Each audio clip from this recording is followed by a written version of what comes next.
Feliz Marzo! Let's talk about some St. Patrick's Day activities you can do with your Spanish students this month.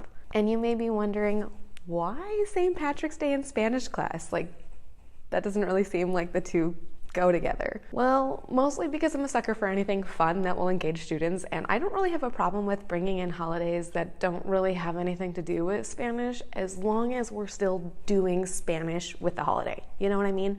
I kind of talked about this a little bit in my Valentine's Day activities video for Spanish class. Same concept.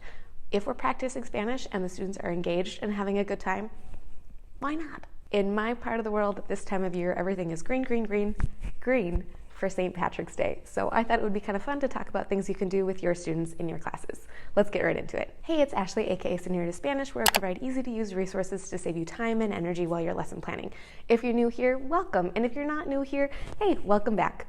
Just so you know, links to everything that I mentioned will be in the description box below. So I have ideas for conjugation activities, review games, bulletin boards, writing activities, and of course, a story for you to use with your students. I can't wait to share them with you. But before we get started, I want to know, do you usually do anything for St. Patrick's Day in your Spanish classes? Comment below yes or no and let me know. Okay, first up we have a pot of gold.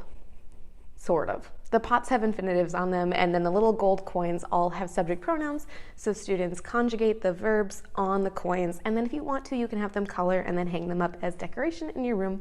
Yay, seasonal. Sticking with the gold theme, Olla de Oro is one of my students' favorite review games. It's a card game where they draw cards from the middle of the deck, and if they get a gold coin, it's going to have a subject pronoun and a verb. If they conjugate the verb correctly, they can keep the card. There are also a few other mischief cards in the deck to keep things interesting / frustrating and game for students. Shamrock puzzles are another fun option to practice conjugation with your students. Print, cut, and have the students put all the pieces together. So on the stem is an English translation, and what they're looking for is the subject pronoun, the stem, and the ending of the verb, the 3 leaves of the clover, to complete the puzzle. This one is great for warm-up, stations, or even a fast finisher throughout the month of March. I also usually like to change up my classroom decor like once a month-ish.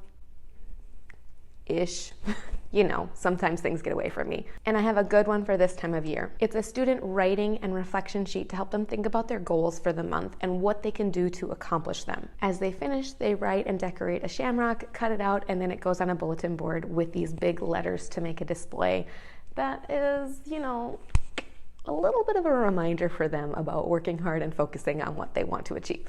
If you saw my video on the editable snowflake review game at the beginning of the year, then you know that I love a good digital review game, and this one is no different. Students are trying to find the pot of the gold at the end of the rainbow as they work their way through questions that you've inserted for them. It's easy to set up and share with students, and students like the instant feedback as they're going through the questions and saying like, oh no, or yes, you got it. Last but not least, I couldn't go through this without sharing a story with you. Liana the llama just wants to celebrate St. Patrick's Day, but her parents say, no way. Thus the basis of this story. It's silly, it's fun, students love it. They focus on clothing, colors, and some other high-frequency verbs with the students while they talk about kind of a St. Patrick's-y theme. This resource includes a comprehension activity as well as some coloring sheets and a whole class activity to encourage some rereading.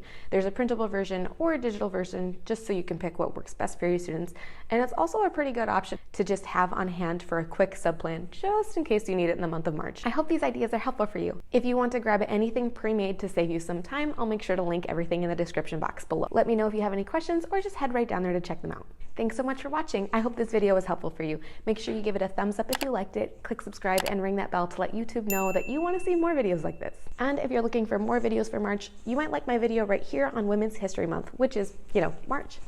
I'll put it right here for you on the screen. All set? Awesome. I'll see you in the next one.